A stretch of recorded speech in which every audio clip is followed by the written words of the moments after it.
nagtitipid sa mga nanay na talagang hindi mahilig mag-makeup kagaya ko sa shop ko. So, sasabihin ko sa inyo kung ano yung Shopee account ko. Tapos, yun nga, yun yung reason kaya nahihiya ko. I'm not really proud. Pero yun guys alam niyo naman, hindi ako nagsisinungaling sa inyo talaga.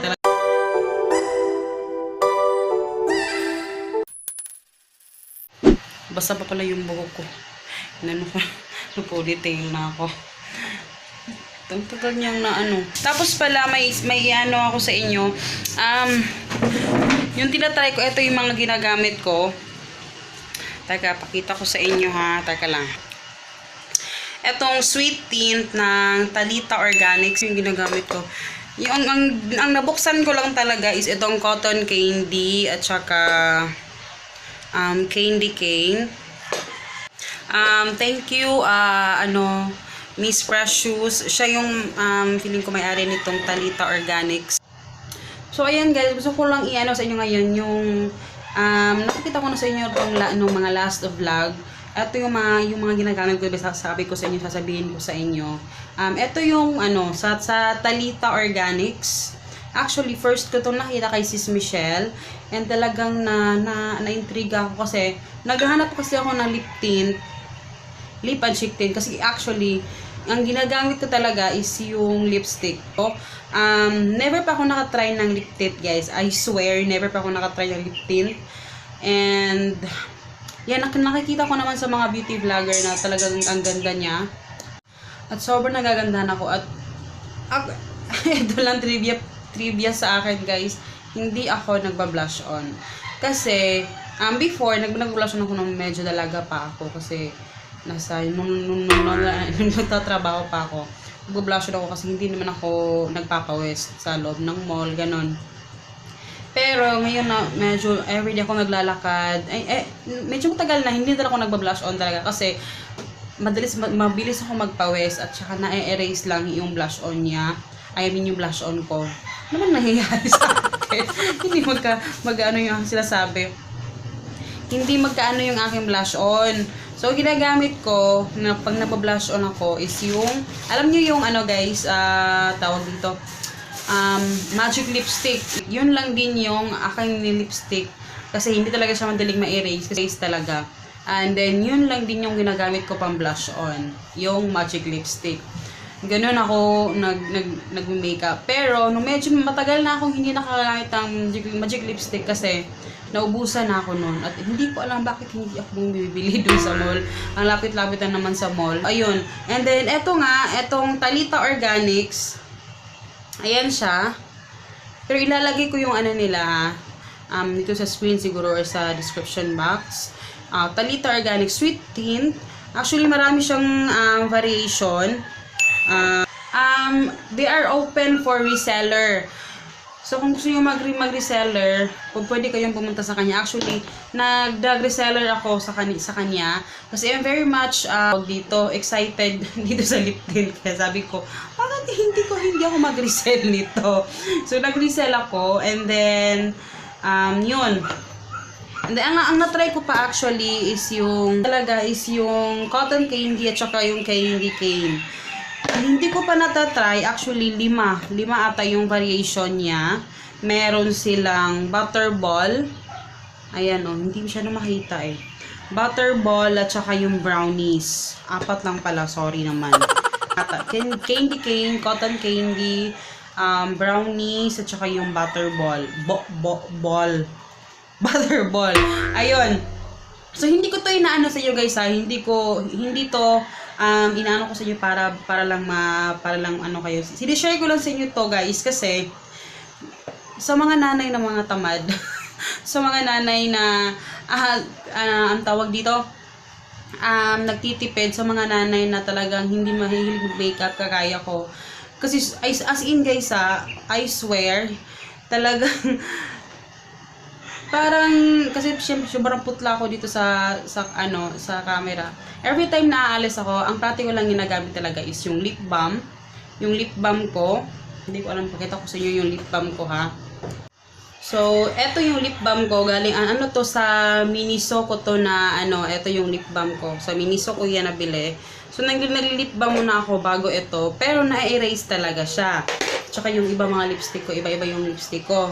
And then, ito pang kilay, hindi mawawala. At syempre, ito, yun yung itsura. Yung aking eyebrow, I mean eyeliner. So, ang liit na niya. So, hindi ako beauty vlogger, guys, hindi ako beauty guru. Ito ay, sinasabi ko lang sa inyo, dun sa mga nagtitipid, at saka yun sa mga mabilisan, kasi ako nga, alam niyo naman, everyday, ako maalis talaga ako.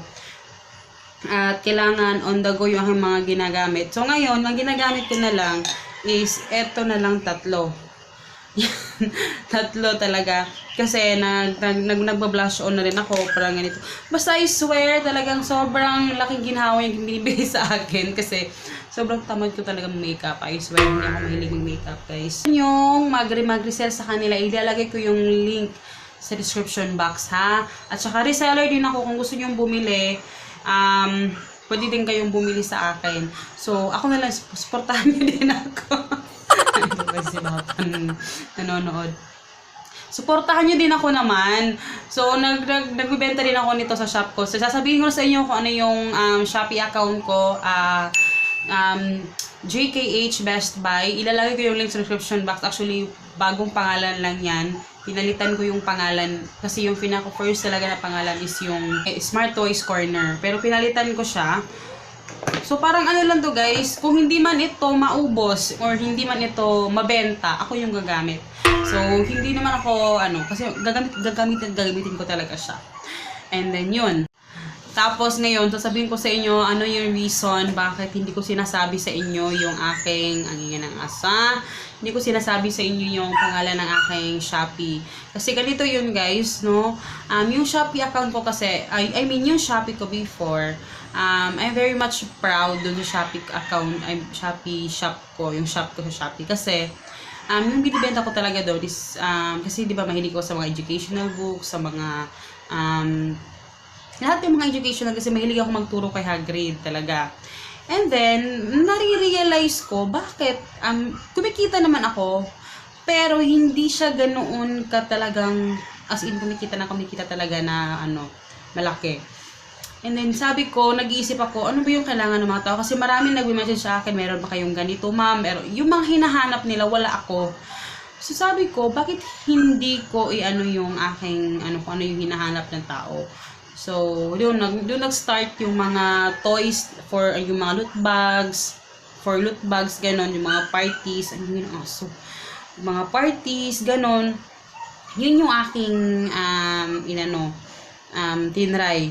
At siya yung, isa siya sa best seller ko, isa yung sa popular ko na produkto. And then, meron pang mga iba na mga popular din.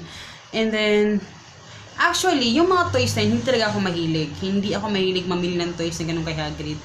Kaya, hindi ako ganun ka-proud doon sa naging, do kumikita naman talaga ako doon, pero hindi ako ganun ka-proud doon sa produkto ko. At nahihiya akong i-share sa inyo kasi, ayaw maapektuhan yung aking dito sa vlog. Kasi hindi maiiwasan, for example, may mga complaints, like tapos mag-comment dito sa aking papa, tapos mag-comment dito sa aking, sa aking, sa aking channel. So, ayokong kasi gusto ko iba yung aking shop sa negosyo at iba din yung sa akin, kasi may mga customers kasi na iba yung approach. Pag like, galit talaga sila, gano'n. Pero so far, yun yung naging reason.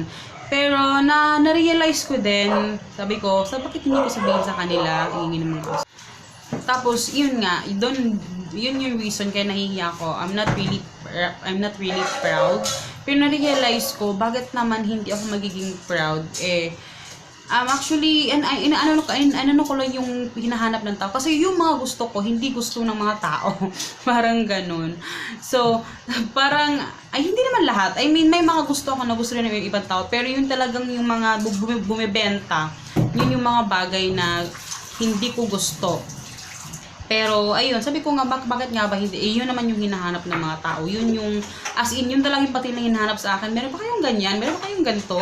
Sabi ko, bakit hindi ko i-try na yun yung ibenta ko? And then, yun, nag-click nga naman siya.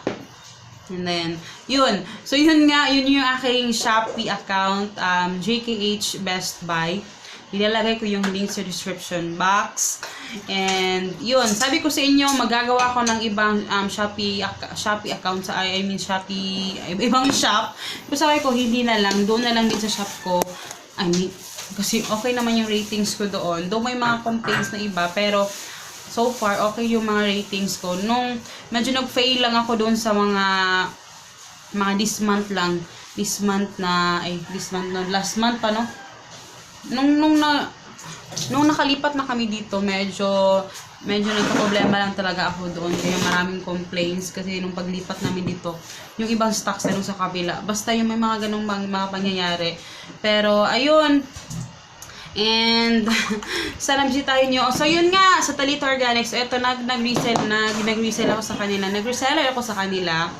And then, ilalagay ko yung link sa description box. At kung gusto nyo bumili sa akin, pwede din kayong bumili doon sa akin. Okay? So, iba-iba yung kulay. Hindi ko na lang isa-swatch, guys, kasi ilalagay ko yun lang dito sa picture doon sa, may picture doon ng yung mga kulay niya talaga.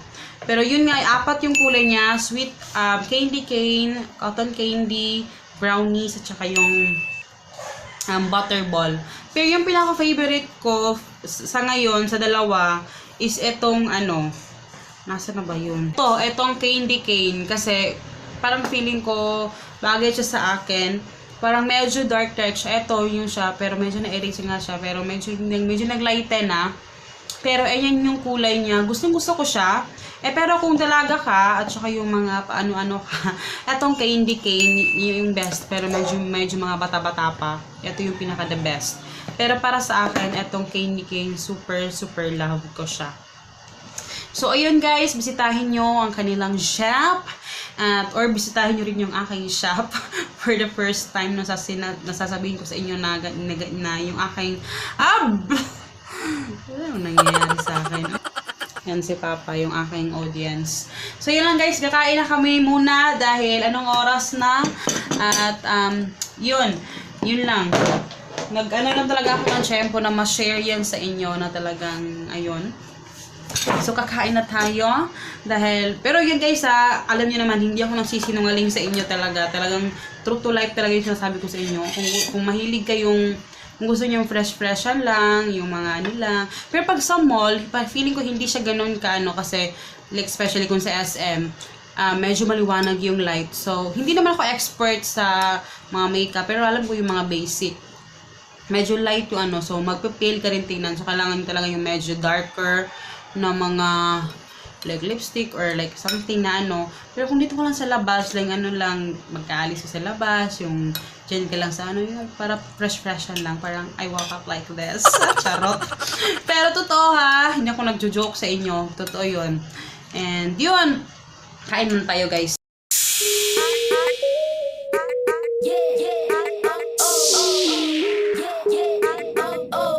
Ayan, si Papa. Kumain na siya ng kusa ng kanya. So, ito yung sobra namin ng ulam. Tapos may egg. Ito yung binili ko. Gusto ko yung nila. Tawag dyan. Langka. So, ayan. Kain tayo, guys. Kain tayo, guys.